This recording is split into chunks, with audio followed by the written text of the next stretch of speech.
I would like to ask the Chairman of the Manx Utilities Authority what actions he has taken in response to the Arup review of the Laxey flood, and if he will make a statement.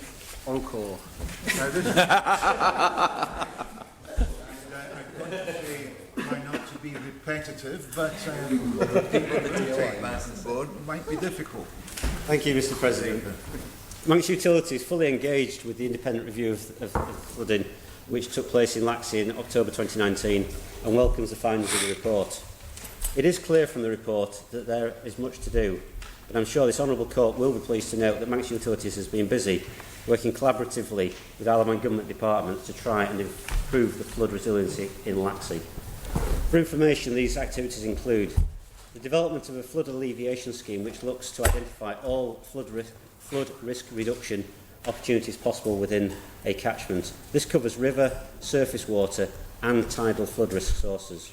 It also considers natural flood risk management in the upland regions of the zone and considers possibilities for flood warning systems and overall resilience.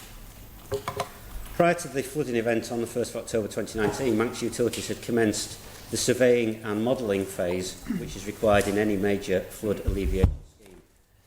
In conjunction with the authorities' consultants, JBA Consulting, Manx Utilities have created a digital model of Laxey and Glenroy which allows us to examine different flood scenarios and alleviation options.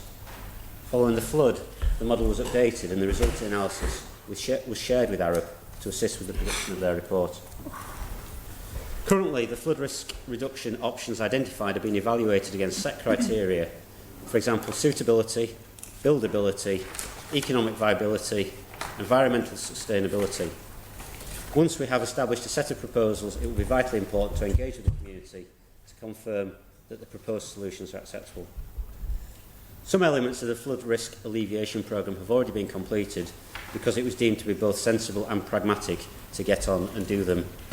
These include the removal of the structures at the old MER weir, providing design support to the DOI who have commenced reconstruction of the river wall along Glen Road, which is being built to modern standards and as a flood defence wall. Undertaking reactive and routine maintenance.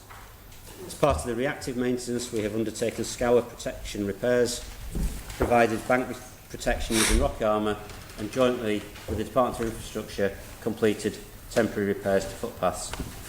In regards to routine maintenance, we have completed the removal of trees and vegetation along the river corridors to reduce potential blockage risk from trees. Work currently in progress or in development includes working collaboratively with the Department of Infrastructure to design improvements at the culvert opposite the Laxey Football Club car park, with the aim of improving the movement of river flow in this area as well as reducing the risk of blockages. A debris catcher scheme for the Glenroy catchment, reflecting the heavily wooded nature of the catchment area. This scheme involves placing debris poles across a section of the river which is designed to catch trees, branches and other debris to reduce the chance of blockages downstream near properties. To facilitate the debris catcher scheme and to highlight Glenroy's importance in flood risk management, Manx Utilities are making preparations to extend the designation of Main River to include this tributary. This will enhance Manx Utilities' powers to effectively manage flood risk from a planning and management perspective and also during emergency circumstances.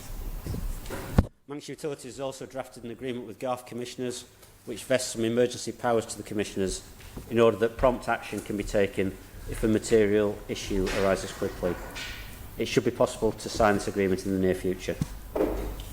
As part of the authority's summer programme of works, which is the period in which the authority is able to undertake works in the rivers, Manx Utilities will be carrying out maintenance to the banks of the rivers, including wall repairs and scour protection, and is also considering grading the MER weir even further to add more flow capacity at this section. Mr. President, I note that following a review of the Arup report, Government has called for a series of actions to be completed, which will be delivered under the guidance of the Chief Secretary. Manx Utilities stands ready to support this process as fully as possible, and in the meantime will continue to progress flood risk management activities as planned. We intend to deliver on the commitments made to date and to work with others to address whatever else is required. Thank you, Mr. President. Again, my earlier comments about ability to circulate lengthy answers apply. I'm sure this will be taken on board for next. Supplementary question, Mrs. Caine. Thank you, Mr. President. I thank the Chair for that detailed response, and also that it's very welcome the amount of works that the Manx Utilities has undertaken since the flood event of October, many of which had been wished for since the previous flood in 2015. But does he feel, as Chair of Manx Utilities, in light of the findings in this report, that Manx Utilities, he on behalf of the organisation, should apologise to the people of Laxey for the flood when two particular inaction by Manx Utilities resulted in significant contribution to the level of flooding that was experienced on 1st October? Key points being the tree debris that was left at Glenroy that the MUA declined to take action over when asked by Garff commissioners, and also for its lack of completing the proper paperwork governing the works going on in the river and leaving a mesh-fenced hole in the wall on the night of the terrible flood. So does he think that there should be an apology from Manx Utilities formally to the people of Laxey? On the Chairman to reply. Thank you very much, Mr. President.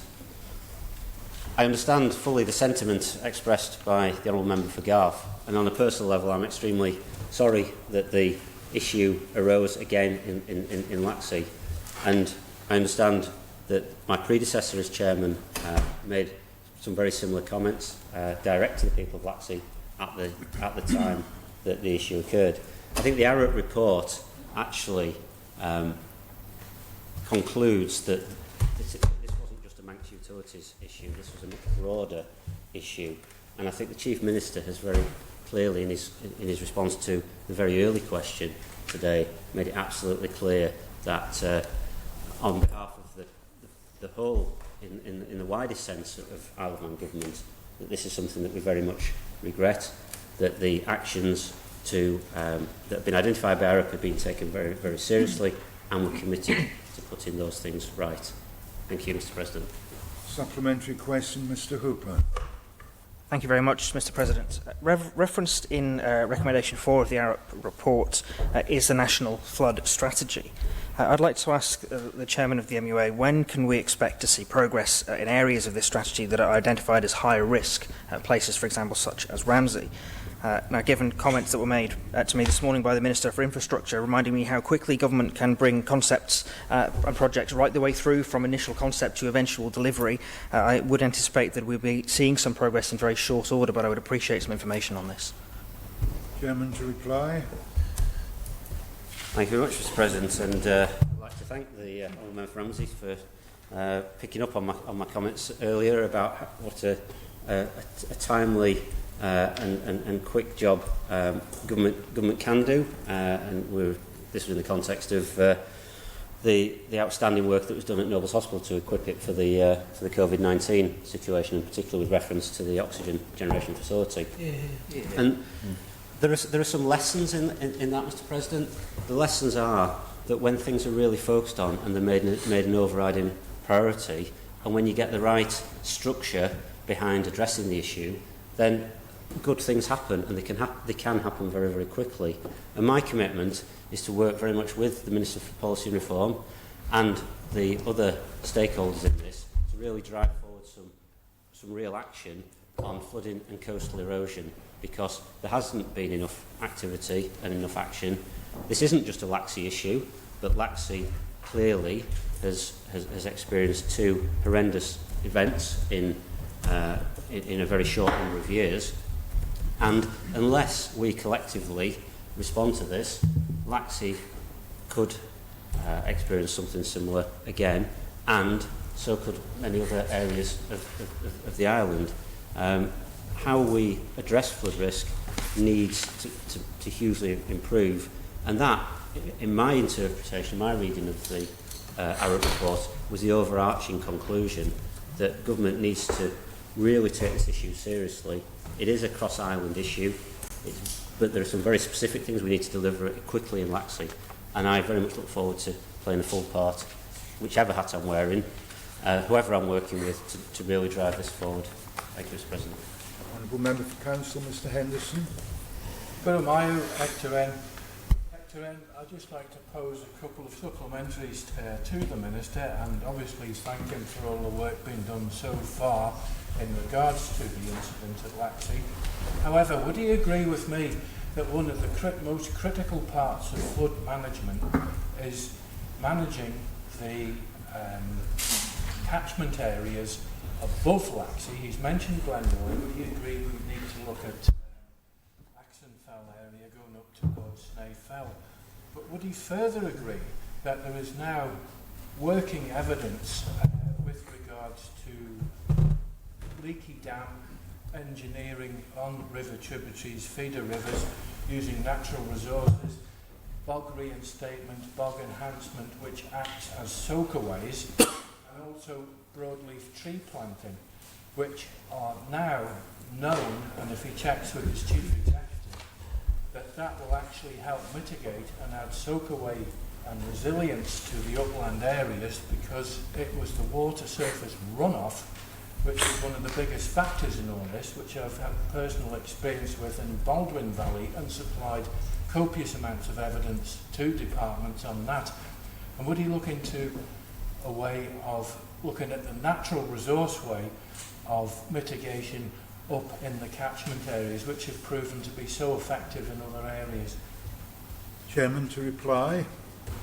Thank you very much, Mr. President, and I welcome the Honourable Member for Council, Mr. Henderson's comments about the importance of managing the catchment areas, and particularly the uplands, and he's absolutely right in that regard. And I would highlight that, of course, one of the government departments in terms of DEFRA is actually a major landowner of the uplands, and managing the uplands is a key area of focus in that department.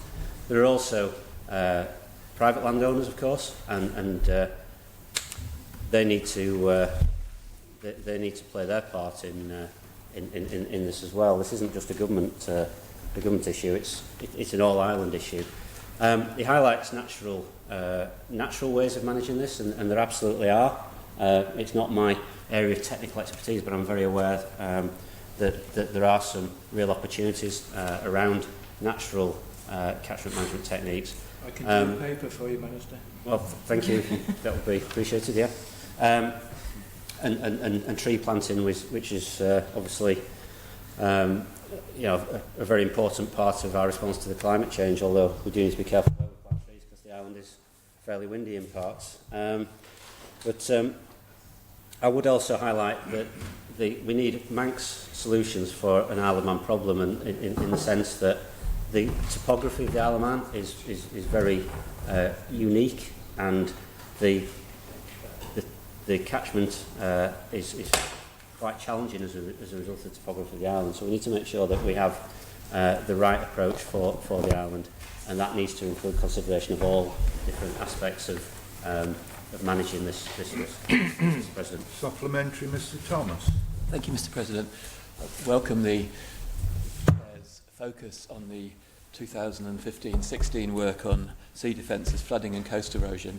Would the Chair choose to comment on the relative importance of some of the projects that need to be done? For instance, where are those projects located? Building on the question from Mr. Hooper, my recollection is that the majority of projects are in Douglas, and they're not to protect Wrights Pit and Kirkmichael coastal erosion. So could the Honourable Member actually comment on the relative importance of some of the flood projects?